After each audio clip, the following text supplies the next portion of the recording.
বিদ্যালয়ত টুপি পিন্ধি অহাৰ বাবে ছাত্ৰজনক অশ্ৰাব্য গালি-গালাজ। মই আজি স্কুলত টুপিটো পিন্ধাইছোঁ, মোক বালিচাৰে দেখিছে, দেখি মোক মাতি লৈ গৈছে। মই গৈছোঁ লাইব্ৰেৰীত, ফাৰ্ষ্ট ক'লে তোমাক এইটো কোনে পিন্ধাই দিলে? হয়তো চৈতানৰ ধৰ্ম, এইটো চৈতানে পিন্ধে, হয়তো চৈতানে শিকাই দিছে তোমাক আৰু এদিন দেখিলে মই আছে কটাৰী আছে পিছ কৰি কাটি পেলাম।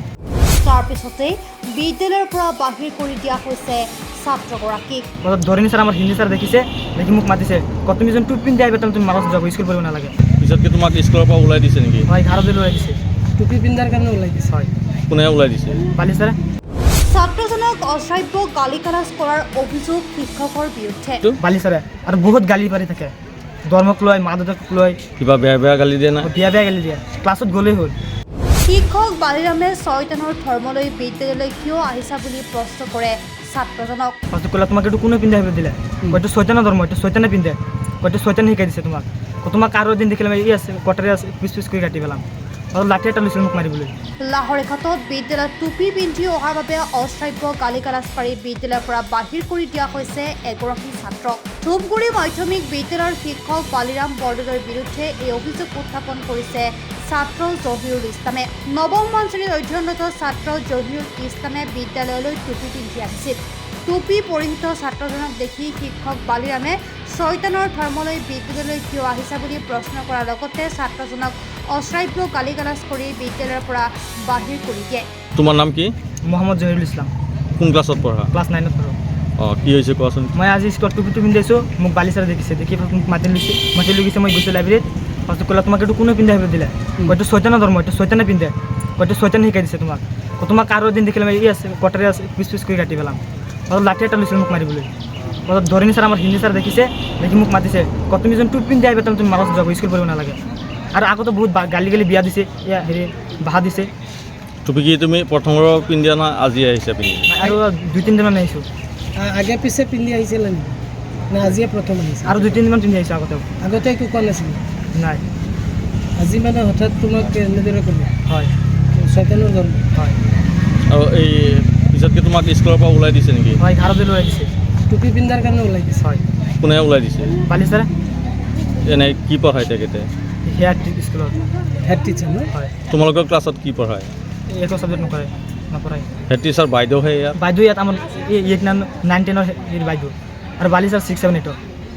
6-7ৰ? হয়। মাৰিম আৰু 50,000 জৰিমনা দিম মই। কোনে কৈছে এইটো? বালিচাৰে। আৰু বহুত গালি পাৰি থাকে, ধৰ্মক লৈ, মা দেউতাক লৈ কিবা বেয়া গালি দিয়ে না? বেয়া গালি দিয়ে, ক্লাছত গ'লেই হ'ল। ধূপগুৰি হাইস্কুলৰ যিজন শিক্ষক, তেখেতৰ নাম হ'ল বালিৰাম বৰদলৈ। তেখেতে এজন ছাত্ৰই তেখেতে স্কুল ইউনিফৰ্ম পিন্ধি স্কুলত আহিছিলে, কিন্তু মূৰত টুপি পিন্ধিছিলে। টুপি পিন্ধি স্কুলত অহাৰ বাবে বালিৰাম বৰদলৈ ডাঙৰীয়াই এই স্কুলটোৰ শিক্ষকে অসভ্য গালি-গালাজ পাৰিছে, ল'ৰাটোক প্ৰাণে মৰাৰ ভাবুকি দিছে, ছয়তানৰ ধৰ্ম বুলি উল্লেখ কৰি স্কুলৰ পৰা ওলাই দিছে। এতিয়া প্ৰশ্নটো হ'ল, যদি এই ছাত্ৰজনেতো স্কুলৰ যিখিনি ইউনিফৰ্ম পিন্ধিব লাগে পিন্ধিছিলে, স্কুলৰ ৰুলছ হিচাপে এটাই মিষ্টেক কৰিছিলে যে টুপিটো পিন্ধিছিলে। শিক্ষকজনে ছাত্ৰজনক ক'ব পাৰিলেহেঁতেন যে তুমি কাইলৈৰ পৰা টুপিটো পিন্ধি নাহিবা।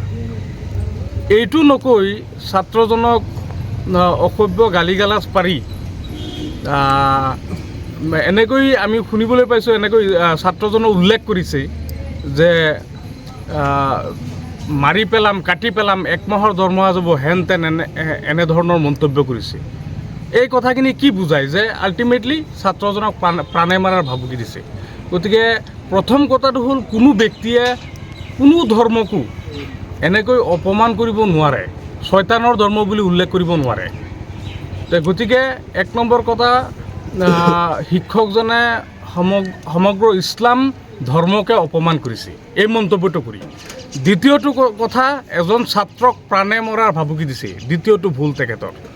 তৃতীয়টো ভুল, যে এই ধূপগুৰি হাইস্কুলৰ অভিভাৱক কিন্তু বালিৰাম বৰদলৈ ছাৰ নহয়। তেখেতে এই ছাত্ৰজনক কোনোবা ছাত্ৰ স্কুলত ভুল কৰিলে তেখেতে শাসন কৰিব পাৰে, কিন্তু ছাত্ৰ কেনেকৈ স্কুলৰ পৰা ওলাই দিয়াৰ অধিকাৰ তেখেতে ক'ত পালে? গতিকে আমি ছাত্ৰ মুক্তি সংগ্ৰাম সমিতিয়ে ঘটনাটো ভাষাৰে নিন্দনাই গৰিহণা দিছোঁ। লগতে আজিৰ সংবাদ মাধ্যমৰ যোগেদি জিলা শিক্ষা বিষয়া, ৰাজ্যিক শিক্ষা বিষয়াক আহ্বান জনাইছোঁ এই সন্দৰ্ভত কুইক একশ্যন গ্ৰহণ কৰিব লাগে। অভিযুক্ত সন্দৰ্ভত আমি সাংবাদিকৰ এটা দল বিদ্যালয়ত গৈ শিক্ষকৰ মন্তব্য ল'বৰ চেষ্টা কৰিছিলোঁ, কিন্তু তেওঁলোকে গেট বন্ধ কৰি ৰাখিছে, তলা মাৰি ৰাখিছে। কি ক'ব এইখনত? হয়, যিহেতু এই ঘটনাটো শুনাৰ পাছত সাংবাদিকৰ এটা সজাতি দল বা আমাৰ এটা ছাত্ৰ মুক্তিৰ এটা সজাতি দল আমি আহিছিলোঁ। অহাৰ পাছত যেতিয়া নেকি আমাক দেখা পাই শিক্ষকজনে গেটটো তলা লগাই দিছে, আমি ভিতৰত যাব পৰা নাই। আমি আচলতে শিক্ষকজনৰ তেখেতে ঘটনাটোৰ সন্দৰ্ভত তেখেতৰ পৰা আমি জানিবলৈ আচলতে যাব বিচাৰিছিলোঁ, কিন্তু আমাক যাব দিয়া নাই, তেখেতে তলা মাৰিছে।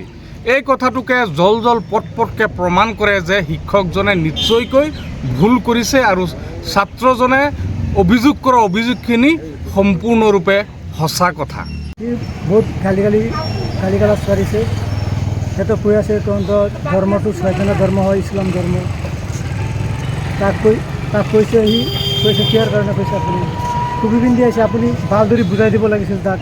সি কৈ আছে তহঁতক কটাৰী কাটি টুকুৰা কৰি দিম, মোৰ 1 মাহৰ বেতন দি দিম তহঁতক। এনেকৈ গালি গালাজ কৰি আছে। আগতেও গাৰ্জেন আহিছিলে স্কুলত, তেওঁ বেয়া গালি দি আছে, সদায় এনেকৈ কৰি থাকে। মানে কি ইছলাম ধৰ্মৰ মানুহ দেখিলেই গালি পাৰি থাকে সদায়। কোনজনে শিক্ষক? তো বালি ছাৰ হয়। বালিৰাম